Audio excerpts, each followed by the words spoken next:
राम राम, जय माई की। मैं नितेश रघुवंशी और आपका बहुत स्वागत है हमारे चैनल धर्म की जय हो पर। आई होप कि आपको फलित ज्योतिष अच्छे से सरलता से समझ में आ रहा है और आपको मज़ा भी आ रहा है इसे पढ़ने में। तो हमने नक्षत्र, राशि, हमारे भचक्र के बारे में समझा। आज हम समझते हैं कुंडली में जो 12 भाव होते हैं, या हम कहें 12 भाव भी कहते हैं, 12 घर भी कहते हैं, या 12 हाउस भी कहते हैं। और जो 9 ग्रह होते हैं हमारी कुंडली में, ये हमारे ज्योतिष में, वो कौन कौन से हैं? सूर्य, चंद्र, बुध, मंगल, गुरु, शुक्र, शनि, राहु और केतु। इन 9 ग्रहों में से राहु और केतु छाया ग्रह हैं, यानी इनका कोई भौतिक अस्तित्व नहीं है, इनका फिजिकल एग्जिस्टेंस नहीं है। इन्हें मॉडर्न साइंस में इमेजिनरी पॉइंट्स बोला गया है और ज्योतिष में छाया ग्रह बोला गया है।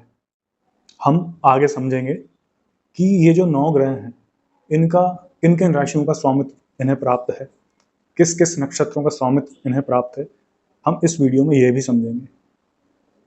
तो चलिए आगे बढ़ते हैं। तो दोस्तों, हमारे ज्योतिष में 9 ग्रह हैं। वो हैं सूर्य, चंद्र, मंगल, बुध, गुरु, शुक्र, शनि, राहु और केतु। इसमें से जो राहु और केतु हैं, उनका फिजिकल एग्जिस्टेंस नहीं है, यानी कि इन्हें छाया ग्रह बोला गया है। इसको मैं अच्छे से लिख देता हूँ, इन्हें छाया ग्रह कहा गया है। मॉडर्न साइंस इन्हें बोलता है कि ये एक इमेजिनरी पॉइंट्स हैं। और जो ये सूर्य और चंद्र हैं, सूर्य को पिता कहा गया, चंद्र को माता कहा गया है।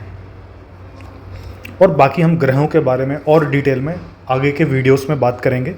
अभी के लिए आप बस ये याद रखिएगा। अभी मैं इसके लिए क्लियर कर देता हूँ, अभी हमें और भी बहुत कुछ समझना है। आप बस ये राहु केतु छाया ग्रह है, ये याद रखिएगा। बाकी ये जो सारे 7 ग्रह हैं, इनका फिजिकल एग्जिस्टेंस है, ये सच में प्रेजेंट हैं हमारे आकाशमंडल में। और आप ये जो राहु को देख रहे हैं, इसकी एक पौराणिक कथा भी है कि जब समुद्र मंथन हुआ, उसमें से जो अमृत कलश निकला, उसको देवताओं के साथ साथ एक राक्षस ने भी ग्रहण कर लिया था, देवताओं का रूप रख के। फिर उसका भगवान ने अपने सुदर्शन चक्र से गला काटा, लेकिन अमृत तो उसके शरीर में पहुंच चुका था। तो उसका जो सर है, 2 पार्ट्स में डिवाइड हो गया उसका शरीर। सर है और उसके नीचे का हिस्सा सांप का है, और केतु का जो शरीर है, उसका सर सांप का है, बाकी का धड़ उसका इंसान का है। ये आप कथा भी दिमाग में रखिएगा। चलिए ठीक है, अब हम देखते हैं कि हमारे नक्षत्र, जो हमारे जो ग्रह हैं, वो टोटल कितने हैं? 9 ग्रह हैं। और हमारे नक्षत्र कितने हैं? टोटल 27 नक्षत्र हैं। तो एक ग्रह पर कितने नक्षत्रों का स्वामित्व आया, वो हम देखते हैं। तो एक ग्रह 27 डिवाइडेड बाय 9 ग्रह नक्षत्र, तो ये कितना है? 9 1 ज़ा 9, 9 3 ज़ा 27 इक्वल टू 3। तो एक ग्रह पर 3 नक्षत्रों का स्वामित्व आया, या हम कहें कि एक ग्रह है वो 3 नक्षत्रों का स्वामी है।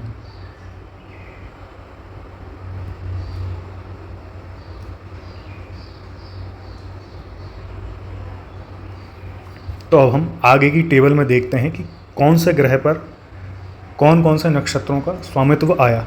वो हम आगे एक टेबल में देखते हैं, जल्दी जल्दी से, फटाफट। ये वो चार्ट है, जैसे कि, और आप देख सकते हैं कि केतु इन तीनों नक्षत्रों का स्वामी है। अश्विनी, मघा और मूल। राहु इन 3 नक्षत्रों का स्वामी है। भरणी, पूर्व फाल्गुनी, पूर्वाषाढ़। सूर्य कृतिका, उत्तर फाल्गुनी और उत्तर आषाढ़ का स्वामी है। चंद्रमा रोहिणी हस्त श्रावण का स्वामी है। मंगल मृगशिरा चित्रा धनिष्ठा का स्वामी है। गुरु आर्धा स्वाति शतभिषा का। शुक्र पुनर्वसु विशाखा पूर्व भाद्रपद का स्वामी है। शनि पुष्य अनुराधा और उत्तर भाद्रपद का स्वामी है। और बुध अश्लेषा ज्येष्ठा और रेवती का स्वामी है। इसका भी आप स्क्रीनशॉट एक बार लेकर रख लीजिए।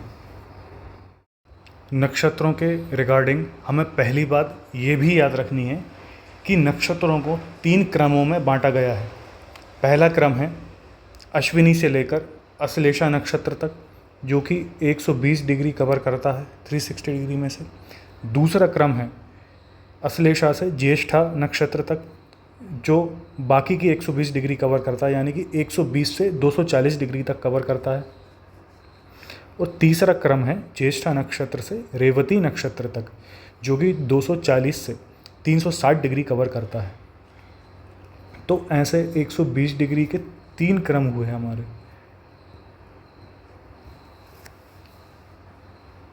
0 डिग्री से 120 डिग्री तक, 120 डिग्री से 240 डिग्री तक, और 240 डिग्री से 360 डिग्री तक।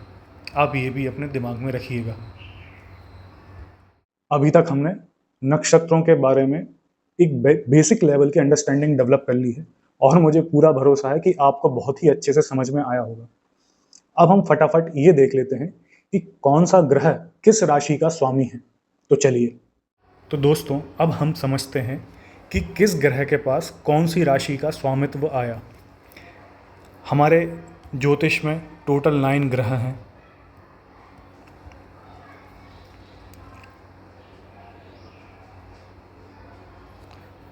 हमारे ज्योतिष में टोटल 9 ग्रह हैं, जिसमें से राहु और केतु छाया ग्रह हैं, यानी इनका कोई भी फिजिकल एग्जिस्टेंस नहीं है, तो इन्हें किसी भी राशि का स्वामित्व प्राप्त नहीं है।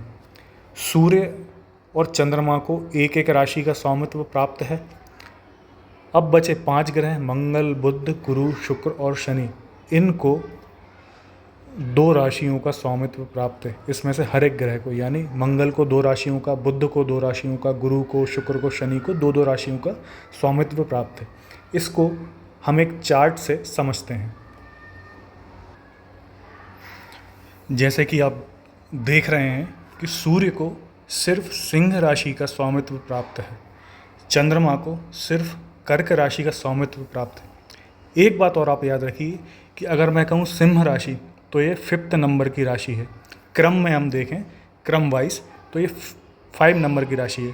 कर्क 4थे नंबर की राशि है।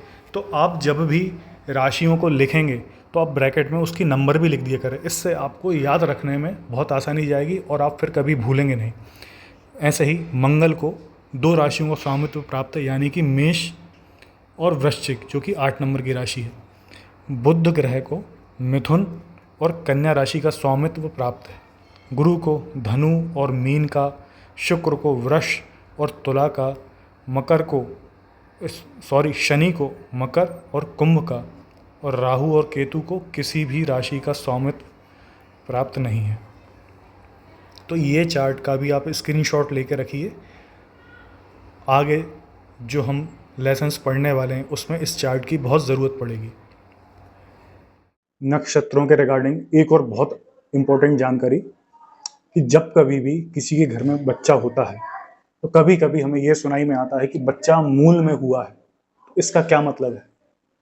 इसका ये मतलब है कि जब बच्चा पैदा हुआ, जब बच्चे का जन्म हुआ, उस समय चंद्रमा किस नक्षत्र में है ये इस पर डिपेंड करता है। अगर चंद्रमा राहु और केतु के नक्षत्रों में हो, जैसे केतु के नक्षत्र कौन कौन से हैं? अश्विनी, मघा और मूल। और राहु के नक्षत्र कौन कौन से हैं? अश्लेषा, ज्येष्ठा और रेवती।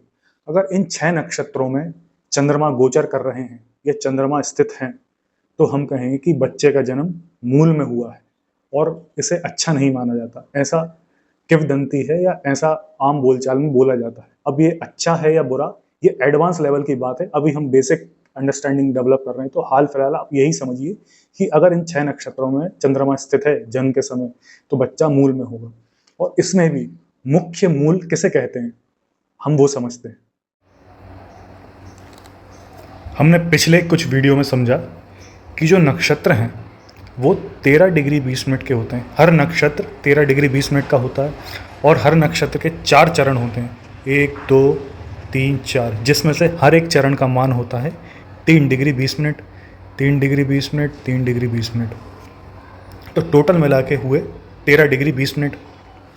अब ये भी समझा हमने कि मूल के नक्षत्र कौन कौन से हैं। राहु और केतु के जो नक्षत्र हैं वो मूल के हैं, यानी अश्विनी, मघा, मूल, अश्लेषा, ज्येष्ठा और रेवती, ये मूल के नक्षत्र हैं। लेकिन जो प्रमुख मूल कुंडली में जो लगता है या जन्म के समय जो प्रमुख मूल लगता है, उससे क्या मतलब है? उससे ये मतलब है कि जो रेवती का जो तीसरा और चौथा चरण है, अश्लेषा का तीसरा और चौथा चरण है, अश्विनी का पहला दूसरा चरण और मघा का पहला दूसरा चरण, यदि जो बच्चा है वो इन चरणों में यदि उसका चंद्रमा एग्जिस्ट करता है जन्म के समय, तो हम कहेंगे कि बच्चा मूल में पैदा हुआ है। और यही प्रमुख मूल है। प्रमुख मूल जो लगता है वो इसी बेसिस पे लगता है कि चंद्रमा इन चरणों में हो नक्षत्रों की, या चंद्रमा नक्षत्रों के इन 4 चरणों में हो या इन 4 चरणों में हो। रेवती का तीसरा चौथा, अश्विनी का पहला दूसरा, ये 4 चरण हो गए। अश्लेषा का तीसरा चौथा, मघा का पहला दूसरा, ये 4 चरण हो गए। अगर इन 4 चरणों में चंद्रमा एग्जिस्ट करता है तो मुख्य मूल लगते हैं। इस टॉपिक को हमने यूं ही ले लिया है। बाकी ये जो मूल का कॉन्सेप्ट है ये एडवांस लेवल का कॉन्सेप्ट है, ये गणित ज्योतिष का कॉन्सेप्ट है। लेकिन फिर भी क्योंकि ये आम बोलचाल में बहुत ज़्यादा यूज़ होता है या में बहुत ज़्यादा सुनाई में आता है, इसलिए मैंने आपको इसकी एक ओवरव्यू बता दिया है कि मूल कैसे लगता है। बाकी इसकी अभी ज़रूरत नहीं है, ये हम गणित ज्योतिष में अलग से पढ़ेंगे। अगर आप लोगों ने अभी तक के इस फलित ज्योतिष की सीरीज के सारे वीडियो देखे हैं तो मुझे पूरा भरोसा है कि आप नेक्स्ट वीडियो के लिए तैयार हैं, जो कि कुंडली से संबंधित है, जिसमें हम समझेंगे कि कुंडली आखिर है क्या, उसके 12 भावों का मतलब क्या है, उनमें राशियों का, ग्रहों का जो प्लेसमेंट है वो किस आधार पर होता है। ये सारी चीज़ें आपको एकदम क्रिस्टल क्लियर हो जाएंगी और आपके जो फंडे हैं, बेसिक फंडे हैं, वो एकदम क्लियर हो जाएंगे। आप फिर फलित ज्योतिष के, एक्चुअल फलित ज्योतिष में एंटर होने के लिए पूरी तरीके से रेडी हो जाएंगे। तो अगले वीडियो का वेट करिए। तब तक के लिए जय जय श्री राम। धर्म की जय हो।